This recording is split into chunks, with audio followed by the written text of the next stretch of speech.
Today, we're going to be talking all about everything you need to know to pretty much be set for life financially. I know that sounds like a lot to know, but I've found that it's a lot simpler than you think. Following these simple rules has put me in a great place at 27. I'm essentially a guaranteed millionaire by retirement, which is a great feeling. And the craziest part is I never really made a lot of money. I grew up serving tables. I did that for half my career. But because I'm disciplined, I'm frugal, and I live below my means, I'm doing great. And that's not to gloat. I want that to be inspiring and motivational to anyone else out there that's not making a huge income. I just want you to know that it is possible. You can put yourself in a really strong position. You just have to be smart. So that's essentially what I'm going to talk about today, because no one really taught me any of this. I'm the type of person, I learned things the hard way. I was expelled in high school. I got 2 possession charges. I kept losing my license. I got way too many speeding tickets, just being really stupid. So I've sort of made all the mistakes that you can make. So the first thing I want to talk about, and I'm not going to spend too much time on this because I understand a lot of people won't have this option available to them, but that's living at home with your parents. If you have the option to, I can't recommend it enough. It's honestly what gave me such a huge advantage over my peers, I think. I knew how difficult it was going to be to save money when I moved out. I did the math in my head. If I'm paying $1,000 in rent, that's automatically $1,000 less that I can save every month. So that means that what I can save living at home with my parents, that's going to take me 2, 3, 4 times longer to save once I move out. This is a little vulnerable, but when I graduated high school, I remember my parents threw a little graduation party with all my family coming into state to come celebrate with me.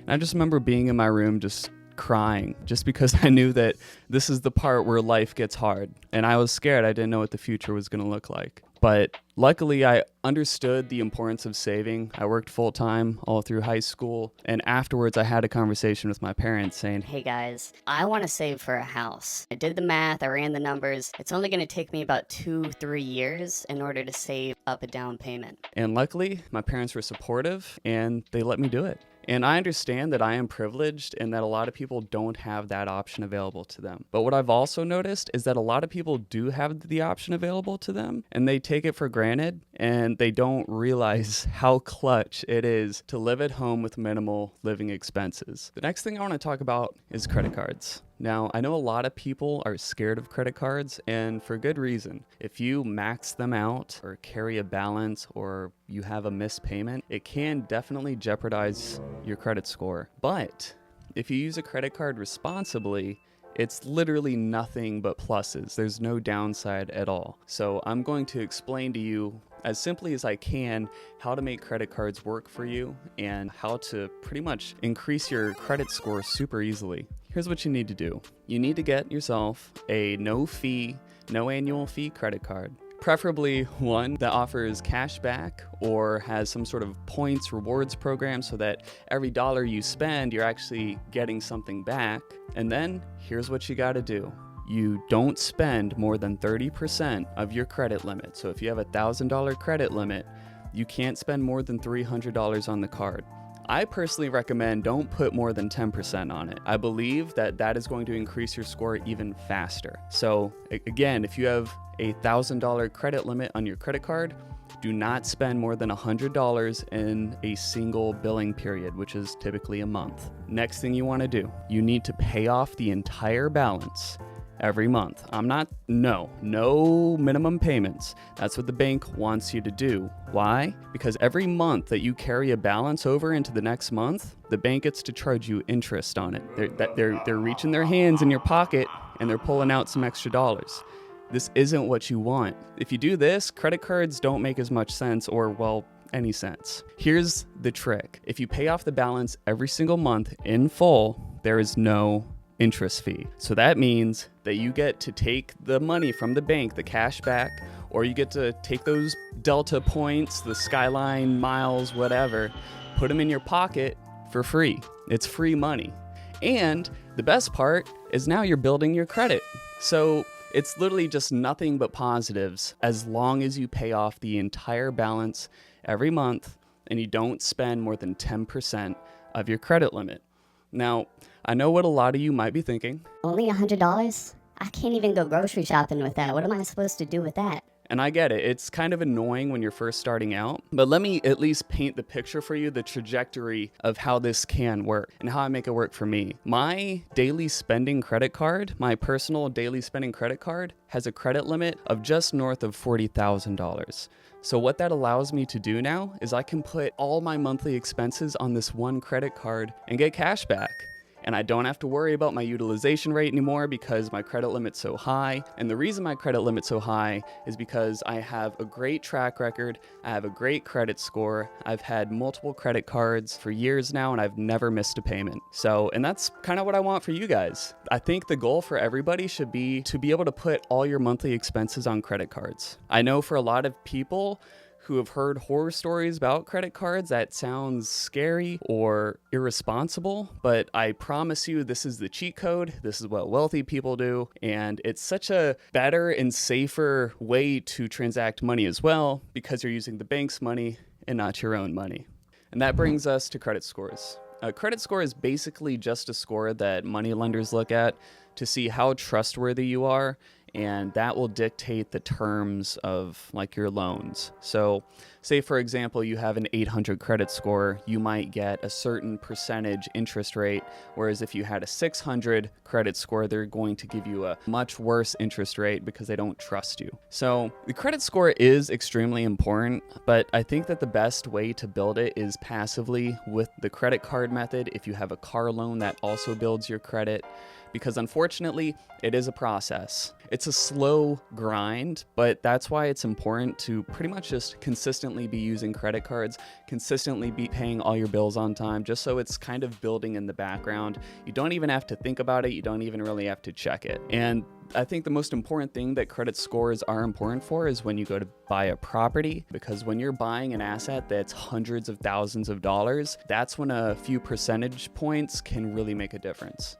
So that brings us to the next part of this video, which is arguably the meat and potatoes. This is pretty much what got me to where I am today. And it's pretty straightforward and simple. It's not rocket science. I'm not saying that building wealth is easy, but I am willing to die on the hill that it's not as complicated as people make it out to be.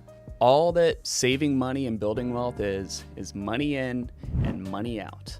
So if you are lost or you're trying to get serious about your finances, the first thing that you need to calculate is how much money is coming in every month and how much money is going out. I promise you, if you do this consistently, it is going to change your life. I personally use the Rocket Money app. It is goated. You just link all your bank accounts and it does all the calculations for you. It subtracts all your expenses and you're able to see everything itemized out every month. And this isn't sponsored, of course. I'm telling you guys, it's like $6 a month. It's worth it. At least do it for, at least use the free trial or something. Like I don't care how you do it. I don't care if you do it manually. I don't care if you do mushrooms and you just print out all your bank statements and you put them on the wall and you just have like little pieces of thread and you're just linking them all together. However you need to calculate the income and expenses that you have every month, I promise you this,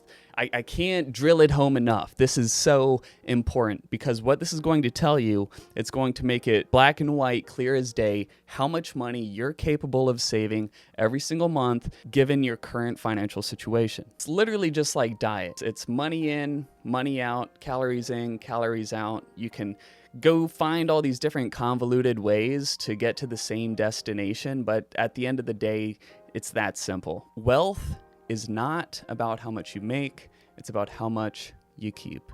I don't know who said that, but they were very smart. So that brings me to this last portion of the video. Let's say that you've figured out your budget, you're seeing that you're able to save like $400 or $500 a month. Then what? What are you supposed to do with that money? What are you saving for?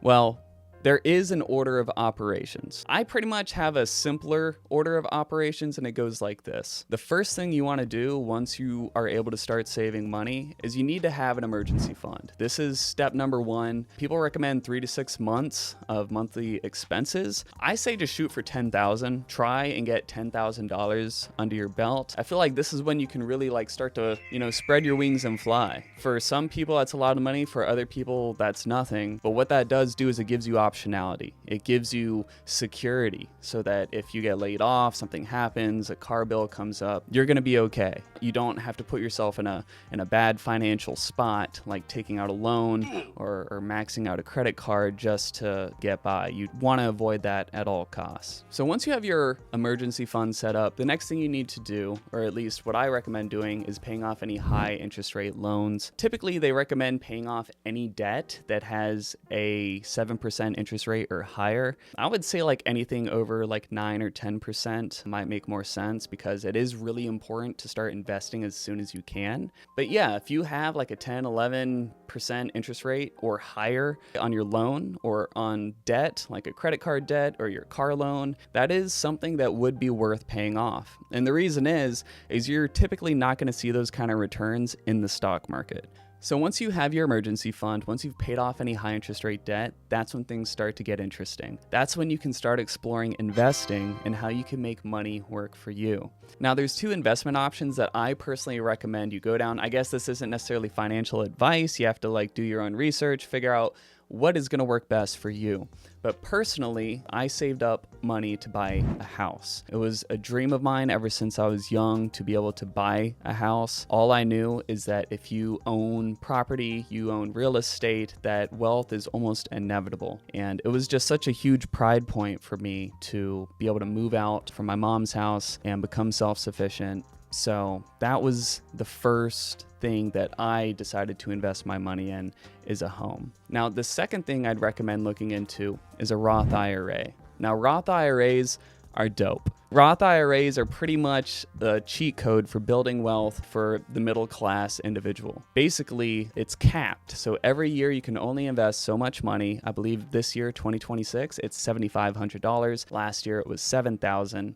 But if you can max this out every single year and invest all the money into broad index funds, this money will easily snowball into over $1 million, $2 million, maybe even $3 million, depending on when you start. So it's so important that you start now, because every year that slips by, you lose that contribution. Now, I'd love to go more in depth about Roth IRAs and investing and all the different options available out there, but I feel like I should save that probably for another video. I really just kind of wanted to outline the basic fundamental things you need to know to set yourself up pretty much for life. I can't stress enough that the whole goal of being wealthy really should just be freedom.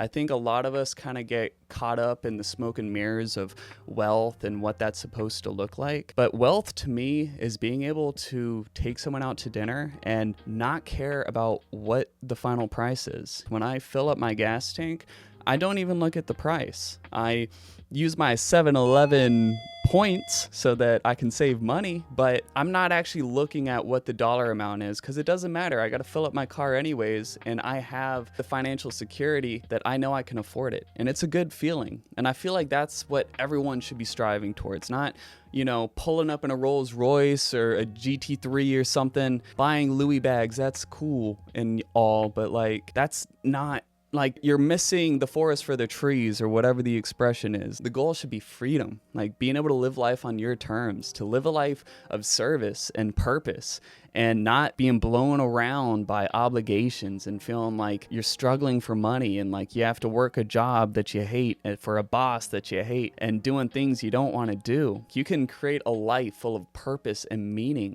and freedom. You just have to be disciplined. So that's pretty much all the information that I think that you need to thrive financially. I am 27 years old, and I feel extremely fortunate that despite the fact I haven't made a lot of money, I've just been super frugal and mindful with where my money's going. And so I've put myself in a really strong spot. And honestly, that's kind of what inspired me to make this video, is I realized that I'm in kind of a rare position. A lot of other people my age aren't doing well financially. A lot of people my age are in debt. And they don't understand how credit works, and they don't know what a Roth IRA is, or they don't know what a 401k match is. They don't know about investing in index funds, or they don't know about buying real estate and how that works. So moving forward, I really want to start making videos that kind of dive into each of these topics, because no one really teaches us this stuff. You kind of have to figure it out on your own. That does lead me to this next part of the video. This is like a little bonus part, and this is just financial traps to avoid. Being young, I feel like there's a lot of temptation to spend our money on stupid stuff. So I just wanted to take a quick moment to just talk about some of the worst things that you can do with your money. And the first thing is expensive cars. Cars are terrible investments. I was very fortunate. The very first time I went to a car dealership, I was like maybe 17, 18, and the car salesman, he said, "Hey kid, a car is the worst investment you're ever gonna make, so just try and spend as little as possible." And that was like sage advice. Shout out that car salesman. That was so real, because cars are just terrible. They're not investments. They're literally liabilities. They lose tons of value. They're expensive to maintain. So this is just something to be mindful of. So many of us just try and put the cart before the horse. Like, we just want to look cool in our fancy car, but this can hold you back. And the extra expenses that you're dumping into this car could literally snowball into tens of thousands, if not hundreds of thousands of dollars, if instead you invested that money into, say, a broad index fund. And speaking of index funds, the next thing I'd recommend, or I should say I should caution you against, is high risk investments. I have been burned. I am speaking from experience. During COVID, I threw a bunch of my money into stocks, individual stocks, and I made a lot of money. I made about $30,000 over the course of 6 months. And then I proceeded to lose pretty much all of it, because those kind of returns are not typical. And not only that, they're not sustainable. And I know I just flashed a huge, incredible lottery type number in front of you and then told you don't do that. I'm just telling you guys, it's not worth it. For real. Trust me, I'm telling you, it's not worth it. Just don't do it. And I think the last thing I just want to talk about is lifestyle creep. This is something that I've struggled with, just because as I have started to build wealth, once you hit a certain figure, it really starts to snowball. I would say that my net worth has pretty much tripled in the past 6 years, just because that's just how it goes. But there is this temptation, like maybe I should start buying fancier clothes, maybe I should get a nicer car, and that can really set you back and kind of hinder the snowball effect. So I just recommend that as you start following these financial rules and start really building your wealth, that you don't let it get to your head, you stay focused on the mission. For me, that's freedom. I don't know what the mission is for you, but I hope that this video is helpful and it helps you get there. So let's go out there, let's have a great year, and let's hit our goals, guys. And if you'd like to see more videos like this, diving into other topics, leave a comment below, hit the subscribe button, hit the like button, and I'll see you guys in the next one.